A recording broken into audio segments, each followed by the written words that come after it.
بسم اللہ الرحمن الرحیم۔ پیغمبر حضرت محمد صلی اللہ علیہ وسلم ربیع الاول مہینے کی 12 تاریخ 571 عیسوی میں سعودی عرب کے مکہ میں پیدا ہوئے۔ آپ کے پتا کا نام عبداللہ بن عبد المطلب اور ماں کا نام بی بی آمینہ تھا۔ آپ بچپن سے ہی اللہ کی عبادت میں مصروف رہتے تھے۔ آپ پر ہی پوتر پستک قرآن اتاری گئی۔ 40 سال کی عمر میں آپ کو اللہ کی اور سے ایک پیغام حاصل ہوا، جس میں اللہ نے آپ کو کہا کہ تم دنیا میں ہو رہی برائیوں کو مٹاؤ، لوگوں کو سمجھاؤ، ان کو گمراہی سے بچاؤ۔ آپ نے اللہ کے اس حکم کو قبول کیا اور اس پر کھرا اترنے کا دعویٰ کیا، تبھی سے انہیں نبوت حاصل ہوئی۔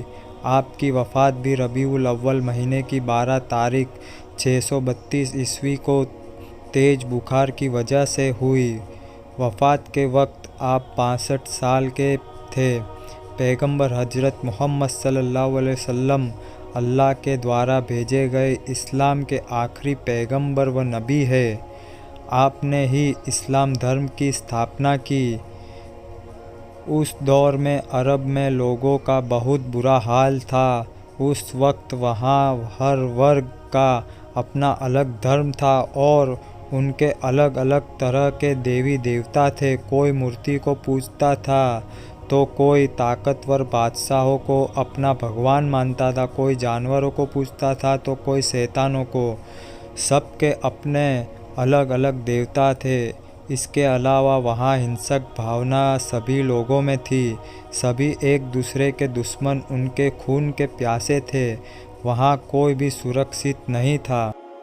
عورتیں اور بچے تک محفوظ نہیں تھے۔ اس برے دور کو ختم کرنے کے لیے اللہ نے پیغمبر حضرت محمد صلی اللہ علیہ وسلم کو پیغمبر بنایا۔ دنیا کی ہزاروں سال پرانی آبادی میں ہزاروں نبی و رسول آئے۔ الگ الگ لوگوں نے الگ الگ انداز میں پرانے دھرموں کا پرچار کیا، اور پھر ایک ایسا بھی دور آیا کہ لوگ خدا کو بھول بیٹھے تھے اور طاقتور بادشاہوں کو ہی خدا مان بیٹھے تھے۔ ایسے بادشاہوں نے بھی اپنی خدائی ہونے کا دعویٰ کرنا شروع کر دیا تھا۔ دنیا کے ایسے بگڑیل ماحول میں الگ الگ ورگوں میں بٹی ایک دوسرے کے خون کی پیاسی دنیا ہر اعتبار سے گمراہ ہو چکی تھی۔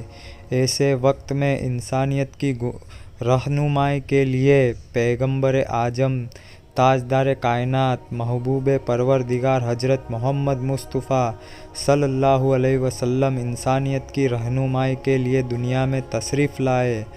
آپ نے لوگوں سے فرمایا، اے دنیا والو، میں کسی ایک قبیلے، خاندان، ملک والوں کا ہی بھلا نہیں چاہتا، بلکہ میں تو پوری انسانیت کی رہنمائی کے لیے امن اور رحمت کا پیغام لے کر آیا ہوں۔ میرے رب نے مجھے پوری انسانی برادری کی ہدایت کے لیے بھیجا ہے۔ میں تمہیں انسانیت کا بھولا سبق یاد دلانے آیا ہوں۔ میں تمہیں اخلاق و حکمت کی تعلیم دینے آیا ہوں۔ آپ نے جو کچھ اس وقت فرمایا اس پر عمل کر کے دکھایا۔ آپ نے سب کو انسانیت کی رسی میں پرونا چاہا، ایک دوسرے کا بھائی بنا کر محبت و بھائی چارگی کے رشتے میں باندھنا چاہا، تو اس کے لیے یہ ضروری تھا کہ لوگوں کی سوچ ایک طرف لائی جائے، ان کو ایک اللہ کی عبادت کی اور لایا جائے۔ مطلب یہ تھا کہ اگر سارے لوگ ایک ہی معبود کی عبادت کریں گے تو ہی ایک بن کر رہنے کا سبق سیکھیں گے۔ لوگوں کو انسانیت و بھائی چارگی کی بنیادوں پر جمع کرنے کے لیے آپ نے ذات پات کی دیواروں کو ختم فرما دیا، کالے گورے کے فرق کو مٹا دیا، عربی اعجمی کا فرق ختم فرما کر سب کو اسلام کی لائن میں کھڑا کر دیا۔ آپ نے اسلام کا پیغام بھٹکے ہوئے لوگوں تک پہنچایا، وہ لوگ جو طاقتور بادشاہوں کو ہی خدا سمجھ بیٹھے تھے۔ آپ نے لوگوں کو سمجھایا کہ دولت، شہرت، بادشاہی ہونے سے کوئی عزت دار نہیں بن سکتا۔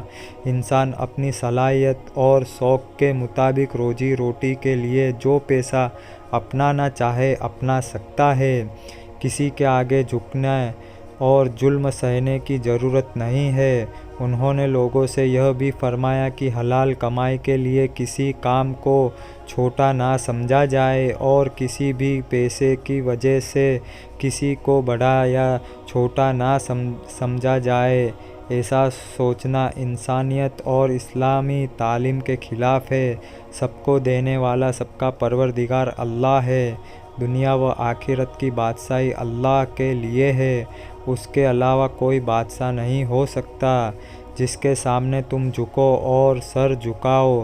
اللہ جسے چاہے اپنے بندوں کی خدمت کے لیے حکومت بادشاہت عطا فرما دے۔ آپ نے اس وقت ایسے تمام بادشاہوں جو لوگوں پر ظلم کرتے آ رہے تھے انہیں اللہ کا خوف اور عذاب بتایا اور دنیاوی و آخرت کی تباہی اور خوف بتایا۔ آپ نے غلاموں کو آزاد کرنے کی تاکید فرمائی اور غلاموں کو آزاد کرنے کو بہت بڑا ثواب قرار دیا۔ آپ کی ایسی ہی کوششوں سے سینکڑوں غلام آزادی کی زندگی جینے لگے۔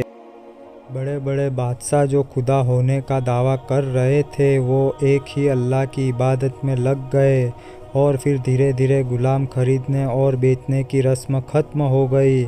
آپ نے دولت مند لوگوں سے فرمایا کہ اللہ نے تمہیں مال و دولت سے نوازا ہے تو یاد رکھو کہ تمہیں اللہ کی اس امانت کا حق ادا کرنا ہے۔ تمہیں اس دولت کو اسی طریقے سے استعمال کرنا ہے جس کی اجازت اللہ نے تمہیں دے رکھی ہے۔ اگر تم دولت کا غلط استعمال کرو گے تو کنگال ہو جانے کے ساتھ ساتھ طرح طرح کے گناہ، بیماریاں اور سزاؤں کے حقدار بھی بنو گے۔ اسی لیے اسلام میں مال جمع رکھنے کی نہیں بلکہ اس کا استعمال کرنے کی تاکید کی گئی ہے۔ مطلب صدقہ خیرات کرو، اپنے بچوں کی اچھے سے پرورش کرو، اپنا کاروبار بڑھاؤ، اللہ کی راہ میں اس کے ضرورت مند بندوں پر خرچ کرو، مال دبا کر نہ بیٹھ جاؤ۔ آپ کی وفات کے بعد پورے عرب میں لوگ ایمان لائے۔ آپ کی بدولت پورے عرب میں اسلام کا پرچم پھیلا جو آج پوری دنیا میں قائم ہے۔